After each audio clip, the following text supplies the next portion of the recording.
السلام علیکم ناظرین، گلوبل میمن ٹی وی کے نیوز بلیٹن کے ساتھ میں ہوں بشرا خان۔ سب سے پہلے شامل کریں گے نیوز ہیڈ لائنز۔ قومی اسمبلی میں توہین پارلیمنٹ بل 2023 منظور۔ پارلیمنٹ یا کسی کمیٹی کی تحقیر، کسی رکن کا استحقاق مجروح کرنے پر سزا ہوگی۔ ایوان کی توہین پر 6 ماہ قید اور 1 کروڑ روپے تک سزا سنائی جا سکے گی۔ عمران خان کو گڈ ٹو سی یو کہنے پر چیف جسٹس کی وضاحت۔ چیف جسٹس کا کہنا تھا کہ میں ہر ایک کو احترام دیتا ہوں، ادب و اخلاق تو سب کے لیے ضروری ہے، مجھے گڈ ٹو سی یو کہنے پر تنقید کا نشانہ بنایا گیا۔ عدلیہ کے وقار کو بحال کرنا چاہتے ہیں، مولانا فضل الرحمان کا ڈی چوک پر دھرنے کے شرکاء سے خطاب۔ سربراہ پی ڈی ایم کا کہنا تھا کہ تمام ادارے اپنے دائرہ اختیار میں رہ کر اپنے فرائض انجام دیں۔ مریم نواز کا کہنا تھا کہ فیصلہ سامنے والی بلڈنگ کے کچھ لوگ نہیں، پاکستانی عوام کریں گے۔ یہ وہی چیف جسٹس ہیں جنہوں نے آدھی رات کو ان کے لیے عدالت لگائی۔ اعتزاز احسن کا کہنا تھا کہ کور کمانڈر کی رہائش گاہ پر حملے کے واقعے میں سب سے پہلے آئی جی پنجاب کو پکڑنا چاہیے۔ عدم اعتماد میں یہ لوگ چیف جسٹس کی وجہ سے کامیاب ہوئے۔ کسی بھی سوشل میڈیا کا بلیک آؤٹ یا انٹرنیٹ کی بندش مسائل کا حل نہیں۔ وزیر انفارمیشن ٹیکنالوجی کا کہنا تھا کہ انٹرنیٹ سروس متاثر ہونے سے اربوں کا نقصان ہوا۔ منسٹری آف آئی ٹی کسی بھی پابندی کے خلاف ہے۔ آئندہ 2 روز کے دوران ملک کے بالائی اور وسطی علاقوں میں بارش کا امکان۔ بیشتر میدانی علاقوں میں موسم گرم اور خشک رہے گا۔ مغربی ہوائیں ملک کے بالائی اور وسطی علاقوں میں 18 مئی تک موجود رہیں گی۔ ہیڈ لائنز آپ نے جانی اور اب خبریں تفصیل کے ساتھ۔ پاکستان بھر میں نمائندگان کا وسیع نیٹ ورک، ہر خبر جاننے کے لیے دیکھتے رہیے TNN ٹی وی۔ 1.25 کروڑ کی آبادی پر مشتمل کراچی میٹروپولیٹن سٹی میں صحت کے حوالے سے ہسپتال تو بہت، لیکن فزیو تھراپی سینٹر نایاب ہیں۔ الحمدللہ ہم نے اس کمی کو پورا کرتے ہوئے گلستان جوہر میں زبیداس فزیو تھراپی سینٹر کا آغاز کر دیا ہے۔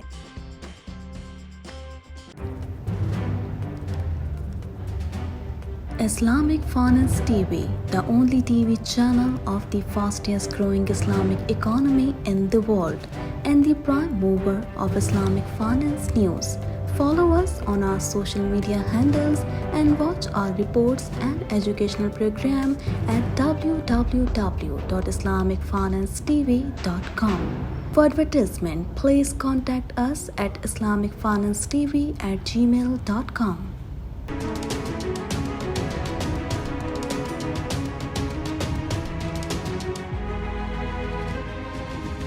قومی اسمبلی نے توہین پارلیمنٹ بل 2023 منظور کر لیا۔ بل کے تحت پارلیمنٹ کی توہین پر کسی بھی حکومتی یا ریاستی عہدیدار کو طلب کیا جا سکے گا۔ مزید جانیں گے اس رپورٹ میں۔ قومی اسمبلی نے توہین پارلیمنٹ بل 2023 منظور کر لیا۔ اسپیکر قومی اسمبلی راجہ پرویز اشرف کی زیر صدارت قومی اسمبلی کا اجلاس ہوا، جس میں توہین پارلیمنٹ بل 2023 پر بحث کی گئی۔ اسپیکر راجہ پرویز اشرف کی زیر صدارت قومی اسمبلی کا اجلاس ہوا تو رانا قاسم نون نے توہین پارلیمنٹ بل 2023 میں منظوری کے لیے پیش کیا۔ توہین پارلیمنٹ بل کے محرک رانا قاسم نون نے ایوان کو بتایا کہ توہین پارلیمان کا بل بہت اہم ہے، آئندہ کسی نے اس ہاؤس کی توہین کی تو وہ سزا کا مرتکب ہوگا۔ ہم 4 سال سے اس بل پر کام کر رہے تھے۔ وفاقی وزیر تعلیم رانا تنویر نے کہا کہ توہین پارلیمنٹ بل بہت اہم قانون سازی ہے، قائمہ کمیٹی رولز میں بھی ترمیم ہونی چاہیے۔ ارکان پارلیمنٹ کے فون افسران سننا گوارا نہیں کرتے، ہر ادارے کی توہین کا کوئی نہ کوئی قانون ہے۔ پہلے توہین پارلیمان پر کوئی قانون نہیں تھا، اب ہمیں پارلیمنٹ کی کمیٹیوں کی بھی توہین قبول نہیں۔ ایوان نے تحقیر مجلس شورا بل 2023 منظور کر لیا۔ بل کے تحت مجلس شورا یا اس کی کسی کمیٹی کی تحقیر یا کسی ایوان یا رکن کا استحقاق مجروح کرنے پر سزا ہوگی۔ 24 رکنی پارلیمانی کمیٹی توہین پارلیمنٹ کیسز کی تحقیقات کرے گی۔ کمیٹی میں اپوزیشن اور حکومت کے 50% اراکین کو شامل کیا جائے گا۔ کنٹمپٹ کمیٹی شکایات کی رپورٹ پر اسپیکر یا چیئرمین سینٹ کو سزا تجویز کرے گی، جس کے بعد اسپیکر یا چیئرمین سینٹ متعلقہ فرد پر سزا کے تعین کا اعلان کر سکیں گے۔ بل کے تحت ایوان کی توہین پر 6 ماہ قید اور 1 کروڑ روپے تک جرمانہ یا دونوں سزائیں دی جا سکیں گی، جبکہ اس بل کے تحت پارلیمنٹ کی توہین پر کسی بھی حکومتی یا ریاستی عہدیدار کو طلب کیا جا سکے گا۔ Chairman P T I Imran Khan کو گڈ ٹو سی یو کہنے پر تنقید کے معاملے پر چیف جسٹس نے اپنے ریمارکس میں وضاحت کی ہے۔ مزید جانتے ہیں اس رپورٹ میں۔ Chairman P T I Imran Khan کو گڈ ٹو سی یو کہنے پر تنقید کے معاملے پر چیف جسٹس نے اپنے ریمارکس میں وضاحت کی ہے۔ سول مقدمے کی سماعت کے دوران سپریم کورٹ آف پاکستان کے چیف جسٹس عمر عطا بندیال نے وکیل اصغر سبزواری سے مکالمہ کرتے ہوئے کہا کہ آپ کو دیکھ کر خوشی ہوئی، آپ ایک وقت کے بعد میری عدالت میں آئے ہیں۔ چیف جسٹس پاکستان نے کہا کہ میں ہر ایک کو احترام دیتا ہوں، ادب و اخلاق تو سب کے لیے ضروری ہے، ادب و اخلاق کے بغیر مزہ نہیں ہے۔ چیف جسٹس پاکستان نے کہا کہ آپ کو دیکھ کر خوشی ہوئی، یہ میں ہر کسی کو کہتا ہوں، مجھے گڈ ٹو سی یو کہنے پر تنقید کا نشانہ بنایا گیا۔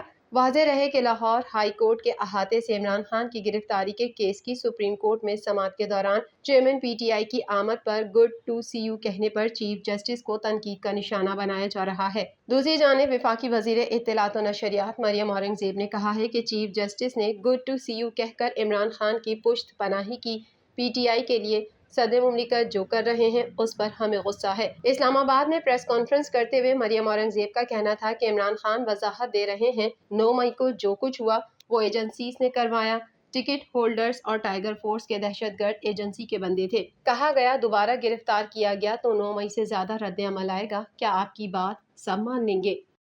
پاکستان ڈیموکریٹک موومنٹ کے سربراہ مولانا فضل الرحمان کا کہنا ہے کہ تمام ادارے اپنے دائرہ اختیار میں رہ کر اپنے فرائض انجام دیں، ہم عدلیہ کا احترام کرنے پر یقین رکھتے ہیں۔ مزید جانیں گے اس رپورٹ میں۔ پاکستان ڈیموکریٹک موومنٹ کے سربراہ مولانا فضل الرحمان کا کہنا ہے کہ تمام ادارے اپنے دائرہ اختیار میں رہ کر اپنے فرائض انجام دیں، ہم عدلیہ کا احترام کرنے پر یقین رکھتے ہیں اور عدلیہ کے وقار کو بحال کرنا چاہتے ہیں۔ میڈیا رپورٹ کے مطابق پی ڈی ایم کے سربراہ مولانا فضل الرحمان نے ڈی چوک پر دھرنے کے شرکاء سے خطاب کرتے ہوئے کہا کہ آج اسلام آباد میں عوام کی عدالت لگی ہوئی ہے، اب فیصلہ پاکستان کے عوام نے کرنا ہے۔ انہوں نے کہا کہ اسلام میں عدل و انصاف کا معیار ہے، اب فیصلہ سامنے والی بلڈنگ کے کچھ لوگ نہیں پاکستانی عوام کریں گے۔ اس سے قبل مسلم لیگ نون کی مرکزی نائب صدر مریم نواز کا کہنا تھا کہ یہ عوام آج مجبوری میں سوال پوچھنے آئی ہے، کیوں اس عمارت کو ایمانداری سے نہیں عمرانداری سے داغ کرنے کی کوشش کی گئی؟ اس عمارت سے جمہوریت کو مضبوط کرنا چاہیے تھا، مگر جہاں سے آئین و قانون نے جنم لیا آپ اس پارلیمنٹ سے ٹکر لے کر بیٹھ گئے۔ ان کا کہنا تھا کہ اس عمارت سے جمہوریت کو مضبوط کرنا چاہیے تھا، دہشت گردوں کو کٹہرے میں لانا اس عمارت کی ذمہ داری تھی، مگر جب 60 ارب روپے کے مجرم کو پیش کیا گیا تو کہا گیا کہ آپ سے مل کر خوشی ہوئی۔ مریم نواز کا کہنا تھا کہ پارلیمنٹ تمام اداروں کی ماں ہوتی ہے، پارلیمنٹ کا کام قانون بنانا ہے، اس کو روکنا تمہارا کام نہیں ہے۔ یہاں ایک وزیر اعظم کو بیٹے سے تنخواہ نہ لینے پر گھر بھیجا جاتا ہے۔ سینئر قانون دان اعتزاز احسن نے کہا کہ گزشتہ دنوں لاہور میں کور کمانڈر کی رہائش گاہ پر حملے کے واقعے میں سب سے پہلے آئی جی پنجاب کو پکڑنا چاہیے۔ مزید جانیں گے اس رپورٹ میں۔ سینئر قانون دان اعتزاز احسن نے کہا کہ گزشتہ دنوں لاہور میں کور کمانڈر کی رہائش گاہ پر حملے کے واقعے میں سب سے پہلے آئی جی پنجاب کو پکڑنا چاہیے۔ انہوں نے کہا کہ یہ وہی چیف جسٹس ہیں جنہوں نے آدھی رات کو ان کے لیے عدالت لگائی، اسی چیف جسٹس کی وجہ سے عمران خان کی حکومت گئی۔ یہ لوگ اس وقت چیف جسٹس عمر عطا بندیال کے فیصلے پر ان کی تعریفوں کے پل باندھتے تھے، عدم اعتماد میں یہ لوگ چیف جسٹس کی وجہ سے کامیاب ہوئے۔ ان کا کہنا تھا کہ اگر اب یہ چیف جسٹس رہ جاتے ہیں تو ان کو موت نظر آتی ہے۔ شہباز شریف، خواجہ آصف، رانا ثناء اللہ اور مریم نواز کی خواہش ہے ان کو نااہل کیا جائے۔ سینئر قانون دان اعتزاز احسن نے لاہور میں میڈیا سے گفتگو کرتے ہوئے کہا کہ گزشتہ دنوں کور کمانڈر کی رہائش گاہ پر حملہ ہوا، جلوس لبرٹی سے پیدل نکلتا ہے، 2.5 گھنٹے میں پیدل جلوس وہاں پہنچتا ہے، لبرٹی سے کور کمانڈر ہاؤس تک 2.5 گھنٹے میں کوئی رکاوٹ نہیں ہوتی، اس لیے پہلے تو آئی جی پنجاب کو پکڑنا چاہیے کہ رکاوٹیں کہاں تھیں۔ اعتزاز احسن نے کہا کہ یاسمین راشد کو ویل چیئر پر عدالت لے جایا جا رہا ہے، ان کے خلاف تو یہ کیس بنتا ہی نہیں ہے، وہ تو لاؤڈ اسپیکر سے روک رہی تھی کہ اندر مت جائیں۔ جن لوگوں نے ہجوم کو استعمال کیا شاید تحریک انصاف اور عمران خان سے ان کا تعلق ہی نہ ہو۔ ان کا کہنا تھا کہ پیپلز پارٹی اور بلاول بھٹو گزشتہ روز سپریم کورٹ دھرنے میں شریک نہیں تھے۔ مریم نواز، خواجہ آصف، رانا ثناء اللہ کے لہجے اور کلام کا مقصد کیا ہے؟ انہوں نے سوالیہ لہجے میں کہا کہ ان کا مقصد چیف جسٹس کو ہٹانا نہیں ہے۔ ماہر قانون نے کہا کہ کل سپریم کورٹ کے باہر ہونے والا دھرنا تو فارغ ہو گیا، سپریم کورٹ کے باہر دھرنے میں چیف جسٹس سے متعلق بیہودہ زبان استعمال کی گئی۔ مولانا فضل الرحمان پہلے کہتے تھے ہم نے اسلام آباد نہیں پنڈی جانا ہے، ان کے ہر جملے میں 2 مرتبہ توہین عدالت ہے، یہ چاہتے ہیں کہ ہمیں نااہل کیا جائے، یہ نرم طریقے سے سیاسی شہید بننا چاہتے ہیں۔ ایک صحافی نے سوال کیا کہ خبریں تھیں کہ آپ کو بھی گرفتار کیا جائے گا، جس پر اعتزاز احسن نے جواب دیا کہ مجھے بھی بتایا گیا تھا کہ گرفتار کیا جائے گا، مجھے پیپلز پارٹی کو دھرنے میں جانے سے روکنا تھا۔ کورٹ نے ان کو ریلیز کیا، واپس باہر گئے تو گاڑی میں بیٹھی پولیس۔ اسلام آباد ہائی کورٹ نے فواد چودھری کو رہا کرنے کا حکم دے دیا۔ جسٹس میاں گل حسن اورنگزیب نے 3 MPO کے تحت فواد چودھری کی گرفتاری کے خلاف درخواست پر سماعت کی۔ عدالت نے فواد چودھری کو رہا کرنے کا حکم دیتے ہوئے 2 مزید مقدمات میں انہیں گرفتار کرنے سے روک دیا۔ رہائی کے بعد فواد چودھری نے ہائی کورٹ میں میڈیا سے گفتگو کرتے ہوئے کہا کہ ہمیں ایک دوسرے کو گنجائش دینی ہوگی۔ میں یہ سمجھتا ہوں ہر طرف سے تحمل کا مظاہرہ ہونا چاہیے، کوئی حل نکالنا چاہیے، مذاکرات ہونے چاہیے۔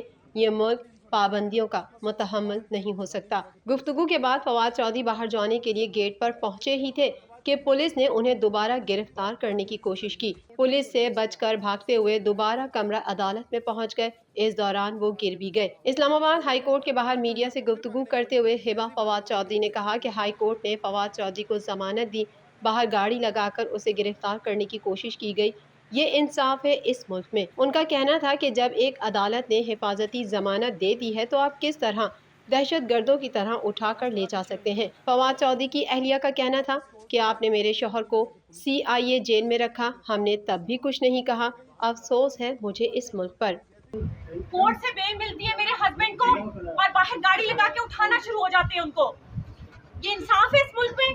انفارمیشن ٹیکنالوجی کے وفاقی وزیر امین الحق نے کہا ہے کہ کسی بھی سوشل میڈیا کا بلیک آؤٹ یا انٹرنیٹ کی بندش مسائل کا حل نہیں۔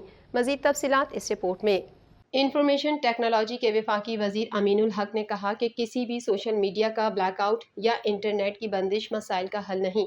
امین الحق نے کہا کہ پاکستان ٹیلی کمیونیکیشن آزاد ادارے کے طور پر کام کرتا ہے، VPN مسئلے کا حل نہیں، ہمیں براڈ مائنڈیڈ ہونا ہوگا۔ وفاقی وزیر کا اپنے بیان میں کہنا ہے کہ انٹرنیٹ سروس متاثر ہونے سے اربوں کا نقصان ہوا۔ منسٹری آف IT کسی بھی پابندی کے خلاف ہے جس سے ترقی رکتی ہو۔ سوشل میڈیا کا غلط استعمال ہوا۔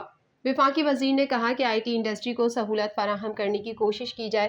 ویکیپیڈیا 1.5 ماہ بند ہوا تھا، ہم نے فوری اقدامات کیے اور بحال کرایا۔ میں بھرپور کوشش کروں گا کہ مستقبل قریب میں انٹرنیٹ سروس بند نہ ہو۔ انہوں نے کہا کہ مخصوص علاقوں میں انٹرنیٹ بند کیا جا سکتا ہے۔ انٹرنیٹ کی بندش سے IT انڈسٹری کو اربوں کا نقصان ہوا۔ انٹرنیٹ کی بندش کسی صورت نہیں ہونی چاہیے۔ امین الحق کا کہنا ہے کہ انٹرنیٹ سروس کی بندش کے معاملے پر وزیر اعظم سے بات ہوئی۔ جمعے سے ملک بھر میں ڈیٹا انٹرنیٹ سروس بحال ہونا شروع ہو گئی تھی۔ انہوں نے یہ بھی کہا کہ انٹرنیٹ سروس کی بندش وزارت IT کو اعتماد میں لیے بغیر تھی۔ PTA 2017 کے بعد منسٹری آف IT کے انڈر میں نہیں۔ محکمہ موسمیات نے آئندہ 2 روز کے دوران ملک کے بالائی اور وسطی علاقوں میں بارش کا امکان ظاہر کر دیا، جبکہ محکمہ موسمیات کے مطابق آج بیشتر میدانی علاقوں میں موسم گرم اور خشک رہے گا۔ مزید جانیں گے اس رپورٹ میں۔ محکمہ موسمیات نے آئندہ 2 روز کے دوران ملک کے بالائی اور وسطی علاقوں میں بارش کا امکان ظاہر کر دیا، جبکہ محکمہ موسمیات کے مطابق آج بیشتر میدانی علاقوں میں موسم گرم اور خشک رہے گا۔ آج سے مغربی ہوائیں ملک کے بالائی علاقوں میں داخل ہوں گی اور ملک کے بالائی اور وسطی علاقوں میں 18 مئی تک موجود رہیں گی۔ محکمہ موسمیات کے مطابق 16 مئی سے مغربی ہواؤں کا ملک کے بالائی اور وسطی علاقوں میں داخل ہونے کا امکان ہے، جس کے باعث آندھی اور بارش ہو سکتی ہے۔ بالائی سندھ، بالائی خیبر پختونخوا اور کشمیر میں چند مقامات پر آندھی اور گرج چمک کے ساتھ بارش کی توقع ہے۔ محکمہ موسمیات کا کہنا ہے کہ 17 اور 18 مئی کے دوران آزاد کشمیر، گلگت بلتستان کے بیشتر مقامات پر گرج چمک کے ساتھ بارش کا امکان ہے، جبکہ پشاور، چارسدہ، نوشہرہ، سوابی، مردان، کوہاڑ، باجوڑ، کرم اور وزیرستان میں بھی بادل برسیں گے۔ محکمہ موسمیات کے مطابق اسلام آباد، مری، گلیار، راولپنڈی، اٹک، جہلم، سیالکوٹ، گجرات، نارووال، گجرانوالہ میں بھی بارش متوقع ہے، جبکہ فیصل آباد، ٹوبہ ٹیک سنگھ، جھنگ، قصور، شیخوپورہ، خوشاب، اوکاڑا اور لاہور میں آندھی اور بارش کا امکان ہے۔ محکمہ موسمیات کے مطابق 16 اور 17 مئی کے دوران بلوچستان، جنوبی پنجاب، بالائی سندھ میں آندھی اور بارش متوقع ہے۔ گزشتہ روز زیادہ سے زیادہ درجہ حرارت دادو 46، شہید بےنظیر آباد، موہنجو داڑو، خیرپور اور جیکب آباد میں 45 ڈگری سینٹی گریڈ ریکارڈ کیا گیا۔ پنجاب میں سب سے زیادہ بارش خانپور 28، رحیم یار خان 3، جوہر آباد 2، نورپور تھل میں 1، سندھ میں روہڑی 4، جہکب آباد سکھر 2 ملی میٹر، گلگت بلتستان میں بگروٹ میں 1 ملی میٹر بارش ریکارڈ ہوئی۔ گلوبل میمن ٹی وی کے نیوز بلیٹن میں فی الوقت اتنا ہی۔ مزید خبروں اور اپڈیٹس کے لیے دیکھتے رہیے گلوبل میمن ٹی وی۔